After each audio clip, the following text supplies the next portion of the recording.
Assalaamu calaykum daawade ku soo dhow warbixin kooban oo aanu ka soo diyaarinay faragelinta qaawan ee Itoobiya ay ku hayso dalkeena Soomaaliya intii u dhaxaysay 1996 iyo sanadkaynu hadda ku guda jirnay ee 2019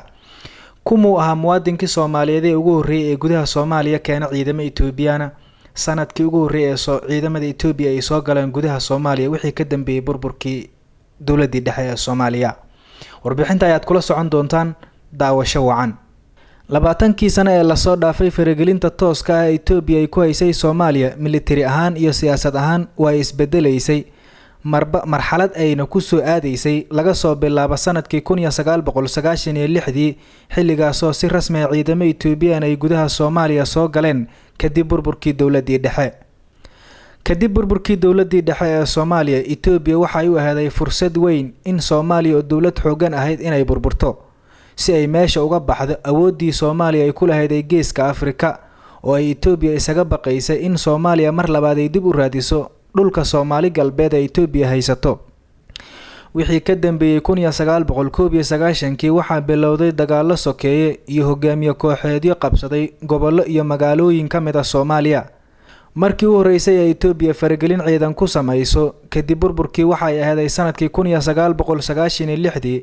xilligaas oo ay Gedo ay soo galeen ciidamada Itoobiyana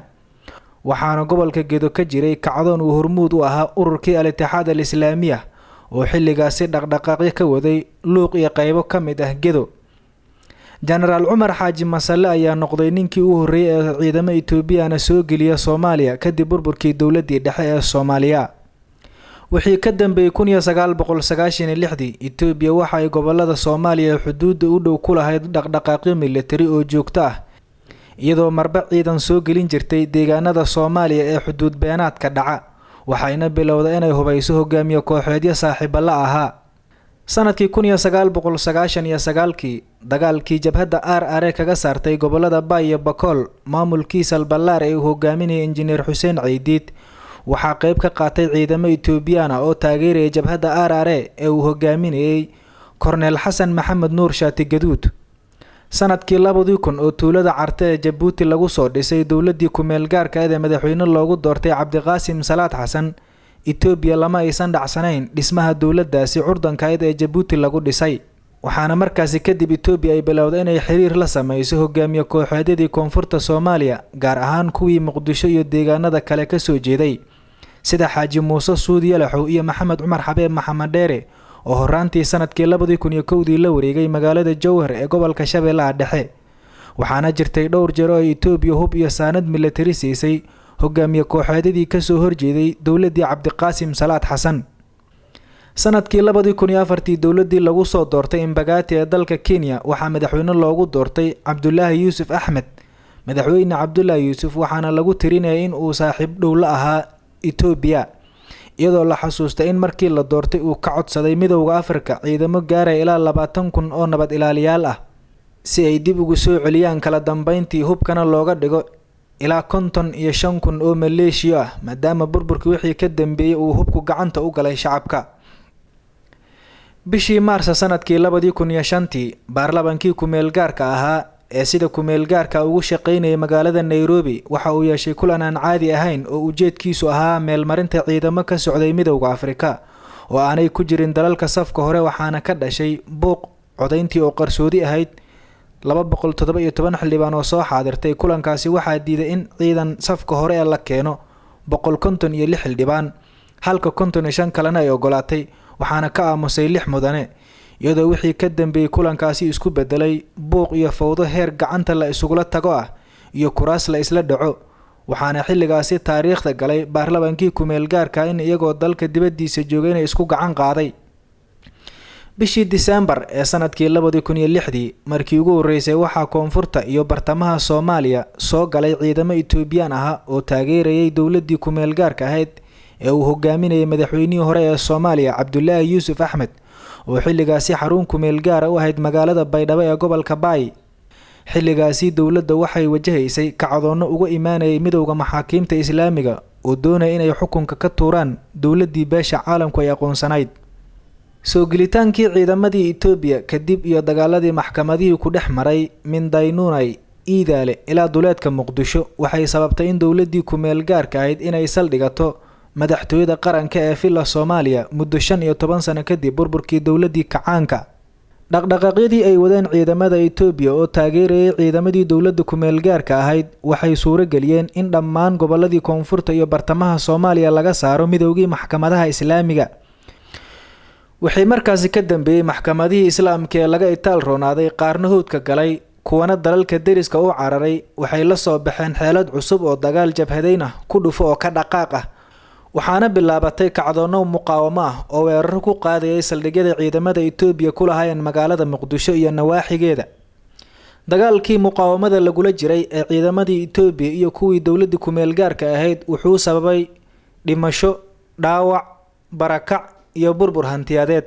iyadoo bartamihii sanadkii 2007 looga dhawaaqay magaalada Asmara ee dalka Eritrea isbahaysi la magac baxay dib u xuraynta oo ay ku jireen maxkamadii Islaamiga ahaa ee laga saaray koonfurta iyo bartamaha Soomaaliya ee uu hogaaminayay Sheekh Shariif Sheekh Axmed iyo garabkii xildhibaanada uu hogaaminayay Shariif Xasan Sheekh Aadan ee la baxay baarlamaanka xorta.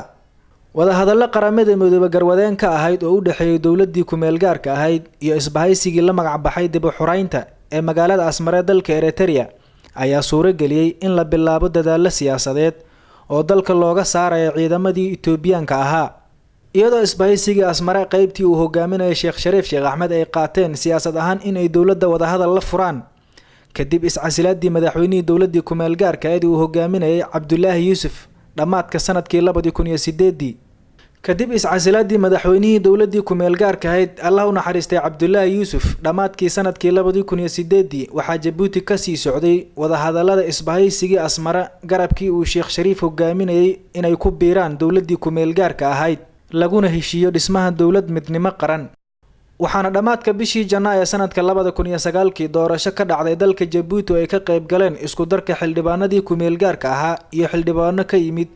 isbahaysigii dib u xoreynta garabkii Sheekh Shariif iyo Shariif Xasan ay madaxweyne u doorteen Shariif Sheekh Axmed. horaantii sanadkii 2009 ayay si rasmi ah u bilaabatay in ciidamada Itoobiya isaga baxaan Soomaaliya iyadoo la fulinayo wada hadaladii Jabuuti ee lagu soo dhisay dowladii midnimo qaran waxaana 3 sano kadib Soomaaliya isaga baxay ciidamadii Itoobiya. iyadoo xilligaas wixii ka dambeeyay Itoobiya ay wajahaysay eedeymo ka dhana xuquuqda aadanaha oo ku aadan xasuuq ay geysteen muddadii ay dalka joogeen ayaa waxaa dowladii uu hogaaminayay ra'iisul wasaarihii hore Itoobiya Milla Zanaawi ay isbedel ku sameysay qaabkay ula falgali jirtay. waxayna qaateen faragelinta dhinaca militariga ahayd inay siyaasad u bedelaan waxaana urur goboleedka IGAD oo inta badan gaashaanka ay u hayso Itoobiya ayaa waxa uu ahaa xafiiska la socodka arrimaha siyaasadda. horaantii sanadkii 2010 General Gabra ayaa xafiiska ka noqday la taliye sare iyadoo General Gabra ahaa taliyii hogaaminayay ciidamadii Itoobiya ee soo galay Soomaaliya sanadkii 2006. xafiiska urur goboleedka IGAD ee qaabilsan arrimaha siyaasadda Soomaaliya oo xilligaasi saldhigiisa ahaa Jabuuti wuxuu door ka qaadanayay kulamada siyaasadeed ee heerka caalami ee looga hadlayay arrimaha Soomaaliya.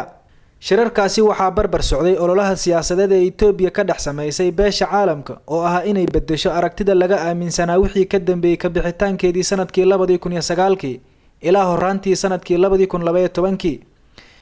wixii ka dambeeyay ka bixitaankeedii sanadka 2009 ilaa horaantii sanadka 2012 Itoobiya wax ciidan ah kuma aysan soo daabulin Soomaaliya. laakiin bishii February sanadka 2012 ka hor inta aanu furmin shirkii London ee looga hadlayay arrimaha Soomaaliya ayaa ciidamada Itoobiya oo ka soo gudbay xuduud beenaadka waxa ay la wareegeen magaalada Baydhabo oo ahayd halkii ciidamada Itoobiya ay ka soo bilaabeen duulaankii sanadka 2006. la wareegidii Baydhabo ee ciidamada Itoobiya iyo shirkii London ee 23 Febraayo sanadka 2012 ee looga hadlayay arrimaha Soomaaliya ay dowladda UK soo qaban qaabisay waxay mar kale fursad u noqotay in Itoobiya isku muujiso in aan looga maarmin xasiloonida Soomaaliya iyo la dagaalanka kooxda argagixisada Al-Shabaab oo xilligaasi magaalooyin badan gacanta ku haysay. waxaana ra'iisul wasaarihii hore Itoobiya Milla Zanaawi oo shirka London ka hadlayay uu soo jeediyay in ciidamada Itoobiya la wareegaan magaalooyinka xarumaha u ah gobolada ee dhanka xuduud beenaadka u dhow si marka ay xoreeyaan ay ugu wareejiyaan ciidamada AMISOM. warbixintan waxaan kaga mahad celinayaa oo soo diyaariyay wariye Cabdicasiis Golafyare. daawada intaas ayaan ku soo gabagabeynayaa qaybtii koobaad ee kaga hadlaynay faragelinta qaawan ee Itoobiya ku hayso dalkeena Soomaaliya. fadlan subscribe saar si aad ula socoto qaybta labaad.